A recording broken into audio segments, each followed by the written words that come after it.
opinions and views expressed in the following program are those of the speakers and the host, and do not necessarily reflect those of Yoakley Scott Corporation and your sports network.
And hello, everybody. Welcome into a brand new week of Running Point. It is Monday, December 16th, 2024. We are so happy that you're joining us today on Running Point on ysnlive.com, brought to you by our good friends Greenwood Chevrolet in Austintown. They go the extra mile for you. We try to do the same here on this show every single day. We're going to continue to do that today. We have a great show. We're going to recap the whole weekend, Friday night, Saturday night, all the stuff that happened. Then we will, of course, preview the night that is tonight, what's going down on the network on a Monday. And we have a Coach's Corner season preview. We're starting to wrap those up a little bit, getting all of them up on Running Point. We have one with Pam Davis, the head coach of the Hoban girls basketball team. On Friday, you guys got to hear from the Hoban boys side, so I figured why not just make it a doubleheader for boys and girls on back-to-back shows. And we'll hear from Pamela Davis and Ty Bartell. He had the interview with her. Hoban got the win over Crestview on Saturday, but we will go over all those scores and talk about that a lot more as we go on to the scoreboard. We're not going to waste any time because we have an interview, of course, to get to. So let's go into the score. Oh, no, not that. Almost clicked on the wrong thing. Now let's go into the scoreboard, brought to you by Burnett Pool, Spas, and Hot Tubs. The YSN scoreboard is a great tool for the YSN fans. Whether you are at one of the games or watching one of our broadcasts, either way, you don't want to look away from the screen for too long. And the YSN scoreboard is a great and easy way to get live, updated scores across the YSN family, whether it be your best friend or your heated rivals. No better place to go to know what's going on than the YSN scoreboard. The YSN scoreboard can be found at ysnlive.com/scores, and it is proudly presented by Burnett Pools, Spas, and Hot Tubs. Let's get to it. On Friday, we will start with girls basketball. East Liverpool got the big win over St. Clairsville, 49-27. The final score there. Conneaut and Geneva getting into action. Conneaut gets the win, 36-21. In Ashtabula County, Edgewood goes to Jefferson. We all know how big of a rivalry that is, no matter what sport you're playing. And it is Edgewood that gets the win on the road at Jefferson, 50-32, the final score in that one. So the Warriors off and running so far this year. Harvey gets the win over Lakeside, 46-31, the final there. Brookfield and Liberty playing, and Brookfield gets their first win of the season over Liberty, 45-22, the final score there.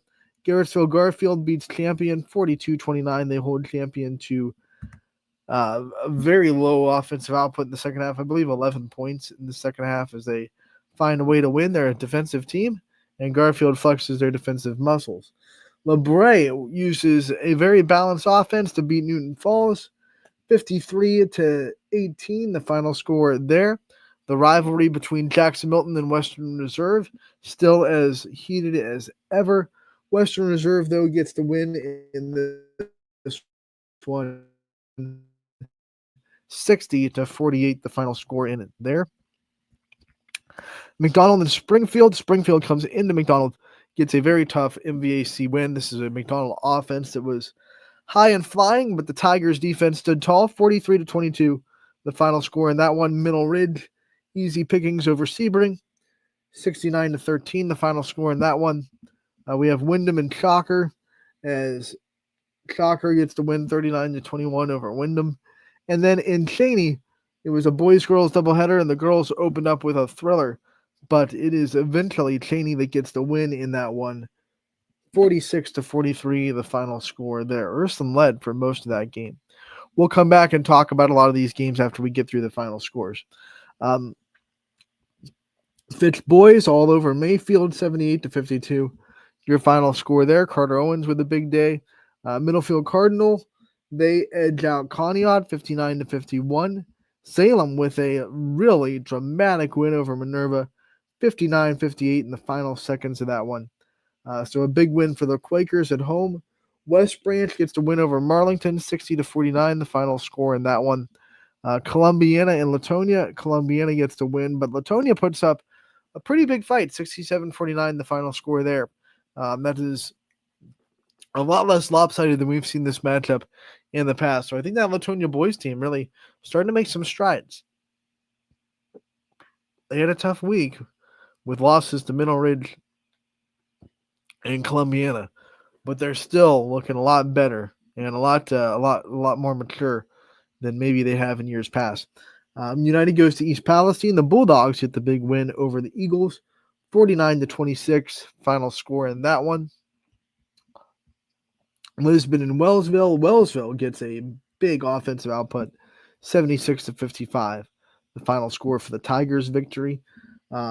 Valley Christian beats Southern Local, 71-101 for Dolph Carroll. We saw him get his 100th win earlier last week. Cardinal Mooney all over Campbell. Look at this. This is a surprising score. We'll talk about it more. 70-35, the final score. Waterloo falls to Lowville, 64-44, the final score. The Rockets get a big road win. Badger falls to Fairport Harding, 71-58. Grand Valley goes on the road and falls to Matthews. Oh, I'm sorry. I said that was a 9. Beats Matthews 72-70. A big win for the Mustangs against a very good Matthews boys program.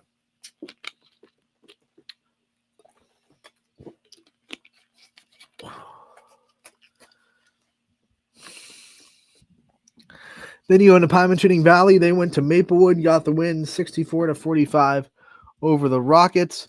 Wyndham and Shocker getting together just like they did on the girls' side. On the boys' side, though, it was all Wyndham, 69-31, the final score there.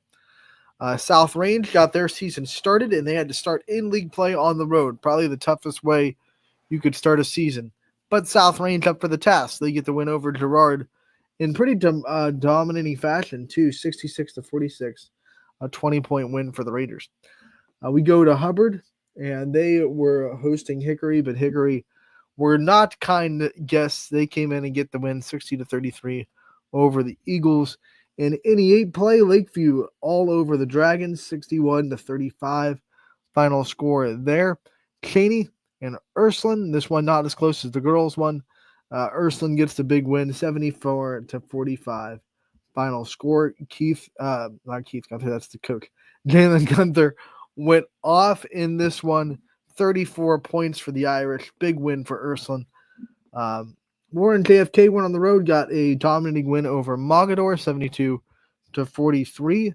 The Bobcats of Beaver also got a win on the road, 60-50 over Neshannock. And then Mohawk went on the road, got a win, 61-42 over Riverside. In hockey on Friday, Orange got the 8-3 win over Notre Dame Cathedral Latin. So before we go to Saturday, let's go back to the top, talk about some of these Friday scores from girls and boys basketball a little bit more in depth. First game I want to talk about is a game I was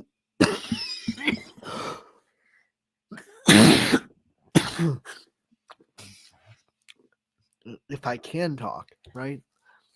That's a whole shtick. the game I was at on Friday night, Springfield going to McDonald. And when you look at this, McDonald came into this game very good offensive output. They had two girls averaging double figures. They were scoring about 50 plus per game. Their offense was really rolling, and Springfield came into this game no one kind of knowing if Jamaica Brungard was going to be healthy yet or not. I mean, we knew it wasn't a super serious injury. We knew she was going to be back, but it was kind of up in the air. And then we saw her warming up, and we said, okay, I guess it's full go. And it was. This defense for Springfield, though, very underrated. I think it's a very good just matchup. We're going to beat you at every position defense. They shut down very good players from McDonald, and I think they kind of wrecked their confidence a little bit. You look in the second half, especially that fourth quarter. McDonald, 0 points in the fourth quarter at all, which let Springfield make this a little bit more of a runaway than maybe the whole game was. It wasn't always just Springfield up by a lot, but that fourth quarter, not scoring any points will do that. We'll make that final score lopsided, but you could see the frustration and the confidence, going down for McDonald as that game went on. They just could not find any room. The Tiger defense was suffocating, and that was really hard on McDonald to deal with in that game, especially as the game progressed. So I was really impressed with Springfield's defense, especially the defense they played on Gracie Callow, who once again came into that game. She was averaging 19 points per. Now, I know it's early. They only played 4 games, but still, it's a high average to average. Oh my gosh, I didn't mean to be so redundant. But that's a high points per game clip to come in with. Springfield focused in on her, and I think she scored maybe 2 points. It wasn't a good day for her. It wasn't a good day for McDonald's offense as a whole. Now, on the defensive side, I thought McDonald played pretty dang well. Jamaica Brungard eventually got, what we're kind of used to seeing from her, but it was hit and miss. They took away a lot of the threes. Threes weren't falling for Springfield. I thought McDonald played exceptional defense. Anytime you keep a team under 45, that's my magic number. Under 45, especially with McDonald's offense, I think more times than not, they're going to have a chance to win the game if you keep a team under 45. That was a kind of a rough offensive night for McDonald, and we'll see tomorrow. It continued into the weekend. But I think on most nights, McDonald's offense is going to be good enough to at least give themselves chances to win if their defense holds teams under 45. And to be honest, Springfield's offense isn't rolling on all cylinders right now. Once again, we'll see that in the next game when they played on Saturday and when we flip to the next scoreboard. So McDonald's defense played well enough to win, but Springfield's defense much better. And that was kind of the story of that game in a nutshell. Now, we do want to a couple of other games to talk about in this one. I think LeBray. I want to talk about LeBray a little bit because they get the big win, 53-18 over Newton Falls. And LeBray is in a very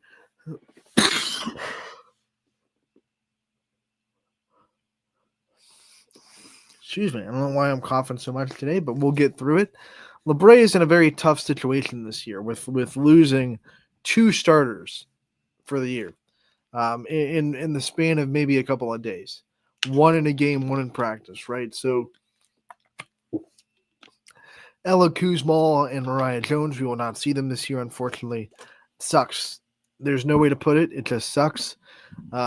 It's not what you want to see at all. But I think what's defined by a team, by a program, by a culture is how you bounce back from something like that, because that is detrimental, right? When that happens, that can just blow up a team. Confidence-wise, swagger-wise, whatever you want to say. When 2 of your big players go down, and trust me, those are big, important players and pieces to what LeBray wants to do. You have 2 choices, right? As a team, the games are going to keep happening. You're not going to cancel the season. So the 2 choices are really stand up, stand tall, and go out there and find a way to step up and get victories, or just kind of roll your belly up and say, you know what, maybe next year. And LeBray is taking the better option, right? Because they're finding ways to still get offense, to score, to play really good defense. They haven't missed a beat. You see really good games from Angel and Michaela Scruggs. Um, Marissa Levinsky's having a really good season as well. The defense from Mia Sloan is right there and running on all cylinders. Um, and then you have someone like Ali Magulik, who kind of steps up into this role where probably thought this year she was going to be a JV player that kind of dressed for varsity, got some time in there off the bench. But now here she is as someone that is relied on heavily, and she's playing very well and played well in this game. Now they have a big one on Tuesday against Champion. That's going to be like the fight for the who's going to stay in the top tier of the MVAC. I think between those two teams in the grade tier. But I'm very impressed, and I want to give kudos to LeBray, the coaching staff, the players, and everyone in the program for the culture they've instilled and how they did not back down from the unfortunate circumstance they found themselves in.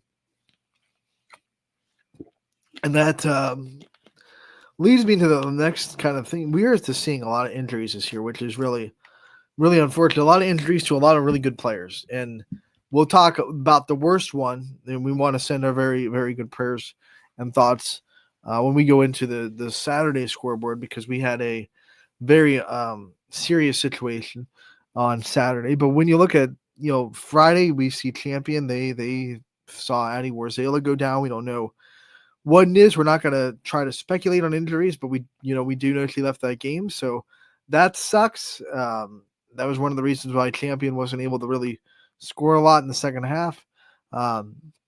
We saw 2 injuries this year already for LeBray, as we're talking about. It's just been one of those years where it seems like people are, or players, I should say, are just getting hurt, which is just the worst thing you could possibly see. Really good players having serious, unfortunately, season-ending injuries. We hope that some of the ones that we saw aren't that as serious, but we know the ones that are, and we want to send good thoughts and vibes to the ones that are. We go to boys basketball, talk about some of these games on Friday. Big win for Salem. This is a team that I think a lot of people had Minerva. I was talking around the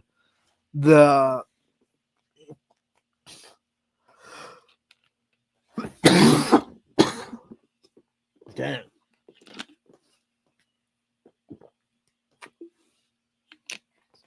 Once again, we will get through it. Don't know why I'm coughing so much today, but Salem probably the underdog in this game. Talking to people around the outside the program that kind of know the EBC a little bit more than I do, because only 2 Ysn teams in that conference. And Minerva was having a really good year. They were looking pretty good, and Salem with a really tough, really way to set the tone. The Minerva made a big comeback. And then on the foul line, they take the free throw to take the 1-point lead. And then Salem comes down and scores to win it 59-58. So a really, really awesome way for Salem to win that game. And that's going to give them a lot of energy. They got a big win over Struthers the next day. They have Heartland Christian tomorrow, a rematch of a game that happened already. So they're going to play Heartland for the second time. So I think that was an impressive win for the Tigers. West Branch as well, EBC, of course, getting that win. And I feel like there was another one. Oh, Mooney and Camel. We saw Mooney make their YSN debut against Boardman. And, of course, that score did not go the way Mooney wanted. But then you look at this game against Camel, which the Red Devils were one of the best offenses in the network so far, just high-flying, almost unstoppable. And they go into Youngstown, and Mooney's defense was just obliterating. This fundamentally sound, strong defense in this game.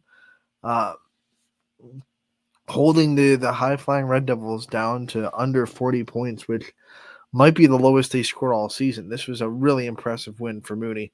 And I think DJ said it many times on the broadcast, and Boardman, I'll reiterate it on the show as much as I can. No matter what you see from Mooney during the regular season, no matter what the kind of results come in, and maybe you see a couple of games that they wanted to go the other way or they didn't really feel like they played well, this is always a possibility for Mooney because they are a very well-coached team. And when it comes to postseason play, we're going to see this Mooney on the floor. I guarantee it. It doesn't mean we'll see them every single night, night in, night out, because that's hard to do. It's hard to stay that consistent. But I'll tell you what, when Mooney and boys basketball turns on the postseason switch, everyone's got to watch out. Everyone's got to watch out because they're one of those teams, and we see it sometimes in every sport, in every level. There are those teams that if they get into the postseason, you just got to watch out for them because they know how to win the postseason. But in men's basketball, NCAA, I think Syracuse comes to mind. There have been several times when Syracuse has been a lower seed in the tournament, but because the program, the prestige, and how much they just know how to win tournament games, they make deep runs. So Syracuse comes to mind in the men's basketball world. In NFL football, you see the Bills kind of in that situation where they're always making the playoffs. You always got to kind of be prepared for what they do in the postseason. Not going to be a homer and bring up the Chiefs, but history in the last 5 years, they haven't looked unstoppable in the regular season, and then when they get into the playoffs, they just know how to win in that playoff scenario.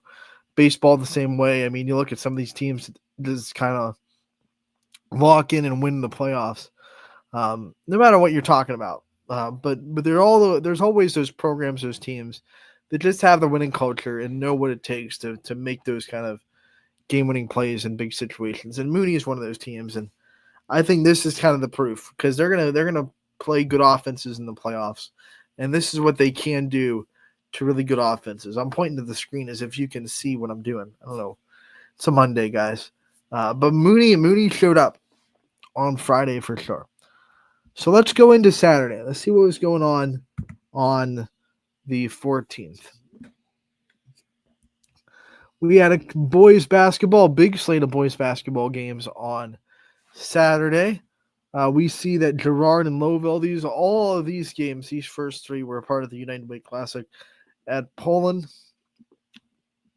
All the money that was made for that event goes right back to United Way in our valley. So want to tip the hat to all the teams that showed up, all the people that showed up to make that event what it is every year. But Girard gets the win over Lowville, 49-34. Boardman gets a big win over South Range, 72-58. And then Neshannock edges Poland. 2 games, 2 really close losses. Unfortunately, tough start for that team. 46-43, the final score there. We go into scroll over to the right. We see that Beaver Local beat Indian Creek 75-61. East Liverpool with a dramatic overtime layup buzzer beating win. They get it over Cambridge in OT. 51-49, the final score there. A very defensive game. And when you watch the last play, it was a defensive rebound and then an outlet pass transition bucket. They got them the win. And then you go into Geneva Conneaut. Geneva gets the win over Conneaut in dominating fashion. 58-26, the final score there. The rivalry between Jefferson and Edgewood. Jefferson gets the 67-53 win on the boys' side. JFK all over Ashland, 78-57, the final score there. West Geauga edges Orange, 47-46. Tough one for the Lions to handle. Perry goes on the road to Harvey, gets the win 70-63.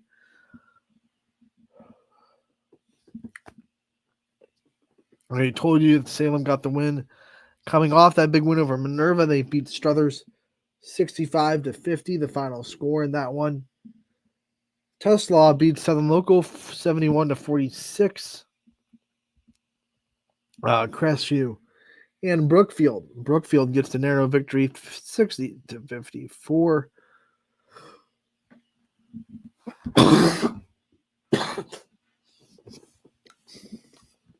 Pymatuning Valley gets the win over Champion 68-54.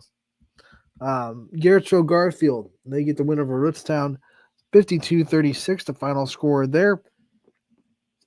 LeBray gets the edge win over Lakeview 55-51. Vikings with a big win there. Newton Falls going to Indiana to play Estill in the Hoosier Gymnasium, and they fall 57-50. A pretty good game for Newton Falls, though. Southeast gets the win over Akron Springfield 66-47.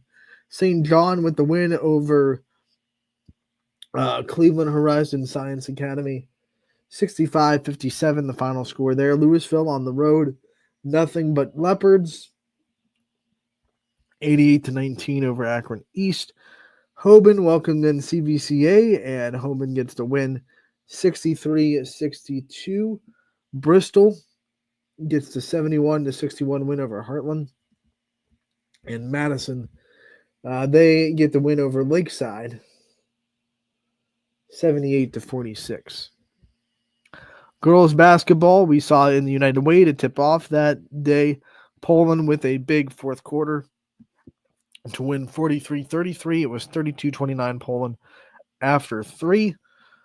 Beaver Local goes on the road, gets the win over United 55-32, the final score in that one.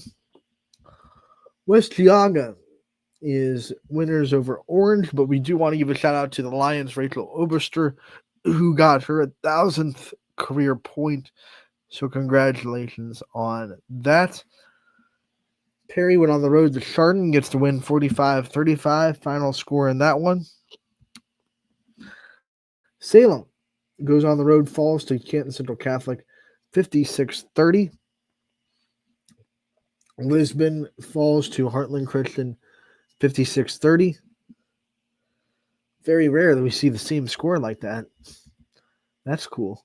Hoban all over Crestview 65-30, the final score there. And then Maplewood beats up on McDonald by the final score is 66-20-32. I got to see Maplewood live for the first time this year. And I'll tell you what, that Maplewood team undefeated. They're strong. They have a balanced offense. They have players that can hurt you from different spots. They have some shooters. They have some post players. They rebound well. I did not see a lot of holes in that Maplewood Rockets team. They might be one of the favorites in the district when it comes to Division 7 girls basketball. Do want to talk about this Hoban game because I kind of, previewed it. We had a unfortunate serious injury in this game that we just want to once again send our thoughts and prayers to. In a collision between Hoban's Mackenzie Grant and Breda Cross from Crestview, it seems like maybe the arm of Mackenzie Grant got tangled up in the body of DeCross, and it was not a good injury. She had to be stretchered off the floor. Very lengthy delay. That's a tough one because I think Mackenzie Grant up there with the best defenders in the state of Ohio. Very good basketball player, and you never want to see things like that happen, but we do want to make sure that we give thoughts, prayers, good vibes to Mackenzie Grant and her family as they kind of grind through this unfortunate injury to her, and we hope for the best there. Ice hockey, we had Canfield. They were able to beat Aurora 7-2, and then Orange, they fall to Nordonia 6-4. We do have Saturday to go to because Crestview played Streetsboro in their second game at Hoban.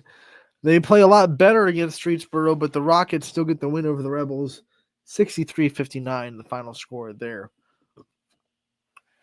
Streetsboro gets the narrow victory over Crestview. So Crestview, tough weekend for them, but they'll get back in the league play where they have been dominant for years, and I think they'll be a lot more comfortable inside the MVAC. But I think this is really good for this Crestview team to expose themselves to very good basketball.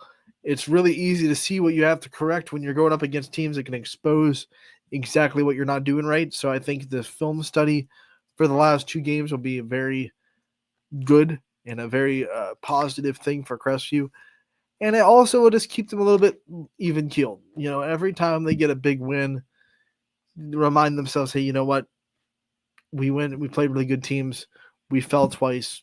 Like let's keep working. So they're gonna beat up a lot of teams this year. Crestview is they're just a lot better than teams in the area. That's just apparent. So to have these games like this to maybe keep everybody on track a little bit, whether it be the parents, the fans, the coaches, the players, everyone needs to just stay on track a little bit and be like, hey, we might be winning 70 to 20, but we still have things to work on. And those two games kind of prove it. And those two film studies will be, reminders like, hey, if we want to get to where we want to go, and Crestview wants to, of course, get past districts, go into regionals.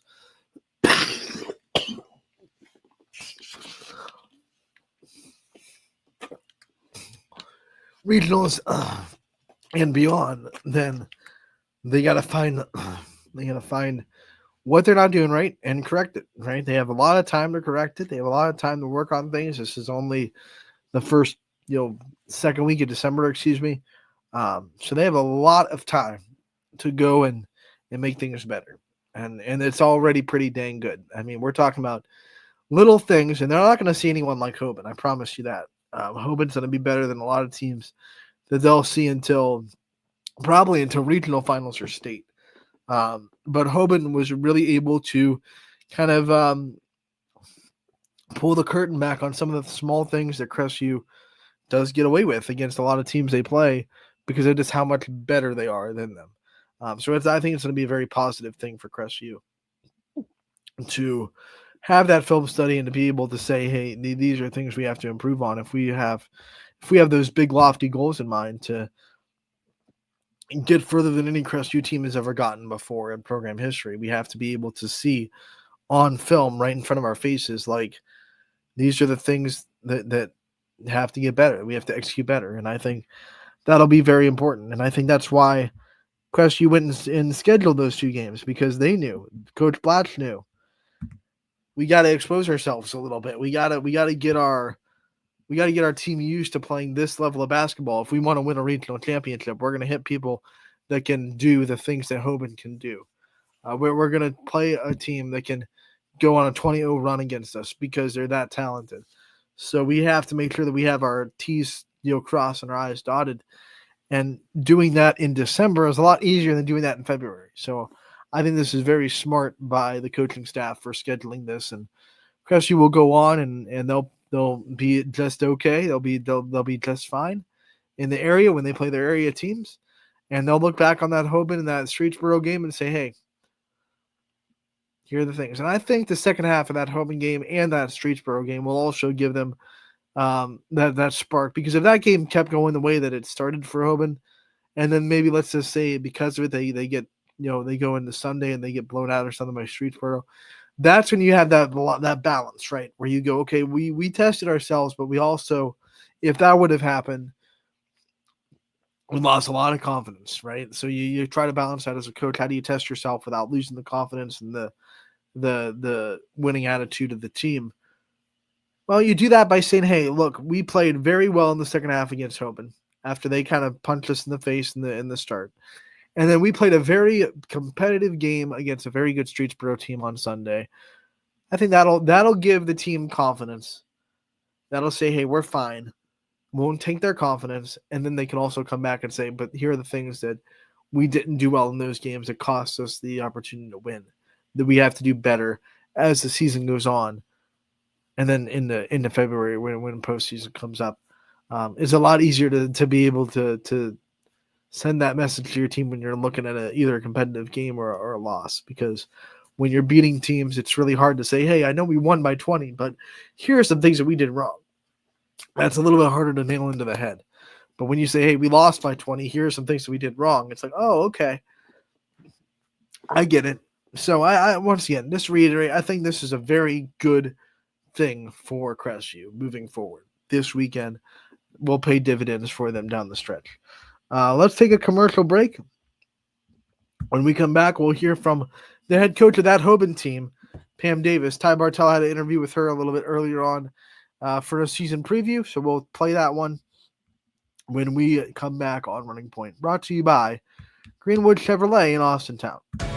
21 News delivers the news as it happens, using the latest technology from where it happens. Live here outside the Mahoney County. On air, online, Wednesday afternoon weather update. Very dangerous. and on the 21 News social media platforms. I'm on the road right now. 21 News, the Valley's only locally owned source for trusted news since 1953. Craftsmanship to us is 60 years of pride and dedication.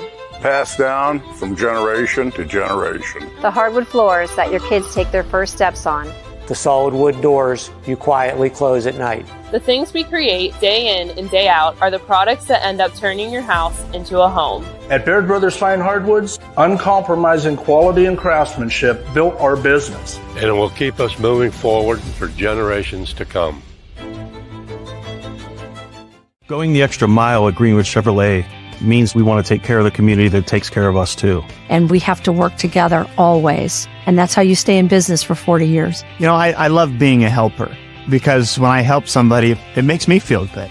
It means a lot that I can make a difference in others' lives. So I will do everything I can and just being there for them every step of the way. I want them to know within the first 5 minutes that they could depend on me. That's what going the extra mile means, only at Greenwood Chevrolet. Before the lights come on, before the workday begins, before a long day is ended, or it's time to have fun. It all starts with the people at Joe Dickey Electric. From replacing a light fixture in your home to building a substation for your business, no job is too big or too small. The people of Joe Dickey Electric power them all. Joe Dickey Electric, over 60 years of powering the Mahoning Valley. Welcome back to Running Point on ysnlive.com, brought to you by our good friends over at Greenwood Chevrolet in Austintown that you just heard from in that commercial break. And now we will get to our Coach's Corner and season preview that we have in store for you today. Without further ado, we won't waste any more time. Pam Davis from Hoban, Ty Bartel with the interview. We hope you enjoy it. What's up, everybody? Ty Bartel with another edition of Coach's Corner. This time we head over to my friends in the Akron community, home of the Archbishop Hoban Knights girls basketball team. Coach Pam Davis joins me today. Coach, how are we doing? It's basketball season, so I'm in a fantastic mood. Oh, I'm sure you are too. I'm excited as well as we are rapidly approaching opening tip-off for many teams here, especially girls' side, tipping off as early as tomorrow too for some teams. It's another season of Knights basketball. I know you guys there's been a lot of work going on since last season with these girls too. I know you've been able to get a little bit of practices in. What have you seen from the girls? What's standing out to you right now? Well, we're finally coming of age. We had a lot of sophomores last year that got a lot of varsity experience. So now we're juniors, starting off with Niera Stevens, who started all last year, was our leading scorer. We have Mackenzie Grant, who's kind of the workhorse, the girl in the middle that plays great defense and rebounding. And then we have Taylon Banta, who's able to play the entire season with us this season without having to sit out. And then Zoe Hodge kind of rounds out our junior group. Correct me if I'm wrong. I mean, the team you're bringing back too. I mean, you're bringing back. I got to think 3 letter winners at least from last year to multiple starters too, because we saw Taylon start early on in the season. Of course, Mackenzie Grant and then Niera Stevens also gets her starts as well too. You got to be excited about the returning talent that you have going on this season too. I know you guys feel like you left a little bit on the table last season. As this group very hungry coming into this year? We definitely are hungry. We felt that we left something on the table last season. And because we don't, vie for a league title, district title basically is our championship that we always go for. But I'm very excited about the other letter winners that return. Finley Kennedy is a senior who's come off the bench for 3 years for us, kind of our utility person, is the kind of the glue that holds everything together. And then we have 6'1" Kathleen Jones, who's in the mix, and another guard by the name of Amari Davis, who had to sit out half the season as well. So we have a veteran group, and we're starting out with the best with Lyndhurst Brush. When you talk about this team in particular and what you're seeing as potential strengths for it, what are those strengths you expect this team to play to get their wins? What do you expect this identity of this team to be? Well, our identity is definitely pressing 94 feet. We conditioned for that. Our practices are like track meets a lot of the time. But I really feel that our basketball IQ is going to be much improved because of all the floor time everybody got. We're not babies anymore. So I think that execution is going to be a big deal for us, and forcing other teams out of their comfort zone. When you talk about the schedule that you guys always put together, it is top class. It is always a gauntlet year in and year out. You talked about the first game against Lyndhurst Brush, what you're starting out with, but highlight some of these other games on the schedule that you're excited for, and some matchups that you think are going to be good to challenge your team with. Well, being independent, and we're basically road warriors, as we only have 5 home games this season. We go as far west as Toledo, as far east as Youngstown. We go south to Columbus. But some of the key matchups, I think, this year are going to be defending Division I state champion in Olmsted Falls. We have on the schedule. We have state semifinalist Laurel, even though, Sanaya Hall's no longer there. They're still a formidable opponent. We have very, very few Division III or lower teams. We're still in that Division I and Division II mindset. I love that your mindset with women's basketball is that you've always been one that's been an advocate for it, even before it was quote unquote cool. Now that it's gaining popularity and gaining traction in the national media realm too. Talk about the changes that you've seen over the sport too, and especially now going into this year, we're seeing it expand from 4 to 7 divisions. What's your opinion on that? And just talk about some shifts and some changes you've seen in women's basketball at the high school level in recent years. Well, I can tell you when I first started out, there were several multi-sport athletes. You didn't see girls specialize as they are as they are today. They're getting in the gym. They have trainers. They're working 24/7 on their skill set. And the overall game has elevated since I first started coaching. I think that the girls are now gaining tremendous popularity, and the WNBA has helped with that format, along with some very highly skilled NCAA women's teams. But the sport is growing, even though in some pockets the overall participation numbers might be down. But at Hoban, we have 35 strong, 3 teams, and we're just going to continue to move forward and get the best out of our kids. That's awesome. And you talk about getting the best out of your kids too, and you want to see growth overall in the course of a season. No matter where the skill level of a team is, you want to see growth. In terms of short-term growth and long-term growth, say from now until game 1 and from now until end of the season, what's that short-term growth you want to see and long-term growth you want to see from your team? Well, I definitely want to see execution in all 3 phases of the game. On the offensive end, being able to get floor spacing, passing the ball with precision, screening, rebounding, and then our transition, both defensively and offensively, getting the ball out, getting to where we need to be. And then on the defensive end, where we're shutting teams down, either not letting them even get a shot up or definitely limiting them to 1 shot. So all 3 phases of the game, I'm looking for us to be on point. Long term, no injuries, first and foremost, continuing to have passion and fight through the adversity that we might have. And our first long range goal is that district title.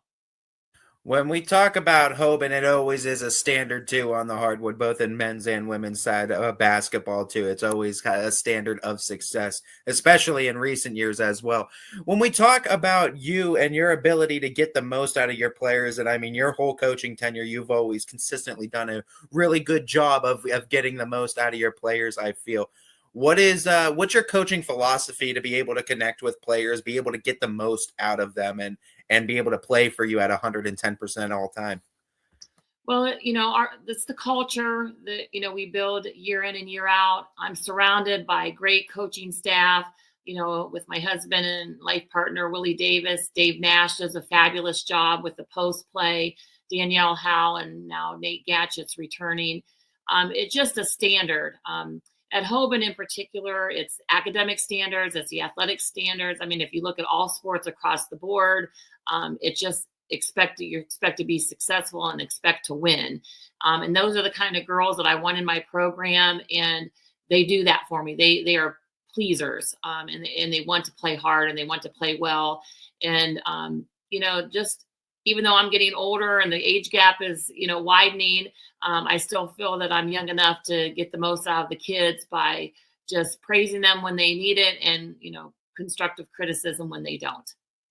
When you talk about this year's team in particular, describe some of the personalities that you have on the team. What is the team personality makeup overall like? We have such a unique group of kids. Zig is just a high energy, very pleasant young lady who works extremely hard on both ends. Grant is, kind of the silent assassin, if you will. She just gets the job done, workmanlike. Finley Kennedy is really funny. She cracks a lot of jokes in practice, and she has a high basketball IQ. Talon is a left-handed magician and really kind of gets teams off balance with her left hand. And they're just a pleasant bunch of girls. They laugh and giggle in practice, but they know when it's time to get after it, they get after it. When we look at this season too, and what you guys have, it's like we said, a very tough schedule, and you guys are playing on the road a ton. Is that I know it's not always by design too, but you try to find silver linings in it. Do you look at that as something that you're going to have to be used to anyway if you want to do things like win that district title and go further beyond in a tournament? You need to be able to be willing to travel those type of distances. And we are. I mean, we go a lot of 2-hour trips, hour trips. It just keeps them focused and centered, playing on either, an opponent's floor or a neutral court. So I think that just really kind of helps us in the long run get geared for a long stretch in postseason play. One of my theme questions that I've been asking a lot of coaches this year goes to the lessons that the game of basketball teaches. And I know with you in the teaching realm, you in the basketball coaching realm, you've taught countless young ladies the sport of basketball and how it relates to everyday life too, and how they can take that into their day-to-day life. What's the biggest lesson, though, the sport of basketball has taught you, or one of the biggest lessons the sport of basketball has taught you? Well, it definitely is setting goals high and aiming for them. And expect adversity, but what are you going to do once you experience adversity? What's your plan B, if you will? And you're going to compete in every helm of your life. I mean, whether it's for a job, whether it's to get into a university, even to have a spouse, you're going to compete. So just seize the day, don't settle for less, and go full force. And I'm all about empowering women and to get what they deserve. When you talk about your competitive fire too, I know you are a dynamic standout player too in your day as a high school basketball player too. Does that same competitive fire burn in you as a coach now, or is it a little bit more tame from the days as a player? Well, I guess it just depends on the opponent, but I do get fired up. The only difference is that I don't have that control as you do as a player. You just hope that you've taught your players well enough that they can perform on the court. But I don't like to lose. None of my coaching staff likes to lose. And so I think that we kind of project that kind of attitude onto our players. How early on in your life, too, did you know you wanted to be a basketball coach? Was that a dream from high school onward, or is that something you found out later in college, or was it something you found out even later? When did you find out you wanted to start doing this? Well, actually, I didn't want to be a coach. That's not what I set forth. But I was doing my student teaching at Irvine Middle School in Coventry Township. And it just happened that a 7th grade position was open. And my principal at the time, Mr. Red, said, "Hey, I know that you played at the university. Do you mind, helping out some 12-year-olds?" And I was in grad school. I was still playing in an 18 and over league. I wasn't quite sure, but I fell in love with them and stuck with it ever since. What's the biggest thing you've learned about yourself as a coach from that point of starting to now? I think that I have more confidence, obviously, now than I did when I was in my 20s. You can't always treat everyone the same, but you can treat them fairly because kids learn at different rates. And I think I've grown to have more patience than I was when I was younger. I know you are such a student of the game of basketball too. You always want to learn. You always want to find new things to attack opponents with too. Anything new you've kind of been looking at this year too, or anything different we can expect to see from the Knights this year? Well, actually, myself, along with my coaching staff, went to 2 coaching clinics and practices this year at the collegiate level. We went out to Youngstown State and we went up to Cleveland State University to look at their practices. Found a lot of different drills that I think that can help with our philosophy, what we're trying to do. So we've incorporated those and a couple out of bounds plays that I think that are pretty misdirection type, deceptive type plays that my kids have been working on.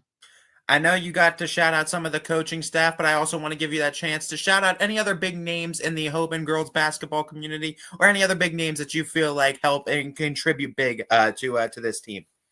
Well, I definitely feel that the administration at Hoban is very supportive. Our president, Chris Morrow, athletic director, Matt Bing, and Corey Westover are very supportive in everything that we do.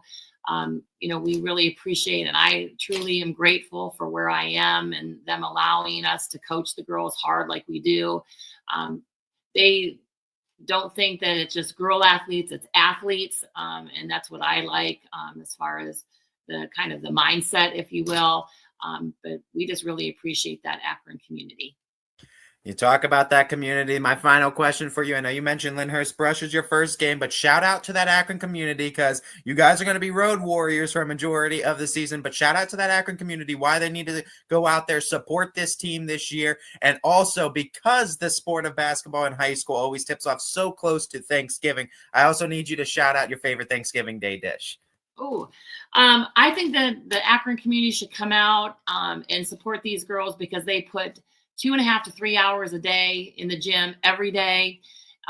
It's going to be a very exciting style of basketball. It's not walk up, kind of watching paint dry type of action. They'll see a lot of great sets and execution, and my kids want to play at the next level, and they're worthy of that. So you're going to see some high-skilled kids. As far as my favorite, I love mashed potatoes and gravy, and my mother-in-law makes great turkey as well. So I am looking forward to sitting in front of the TV watching football that whole day. Mashed potatoes gets a lot of love. I still think stuffing holds the top spot, though, for Thanksgiving amongst the coaches' vote right now. Coach Davis, I'm so excited for this upcoming season to see your girls out there on the hardwood, too. I know I'm going to be in attendance for, I think, pretty much all the home games that I could get there, too, as well as some of the road games. I'm excited for the season. Good luck this year, too. And, yeah, to the Hoban community and to the Akron community beyond, too. Go check out this team, too. They look to be fun this year, no doubt. Thank you, Ty, and go Knights.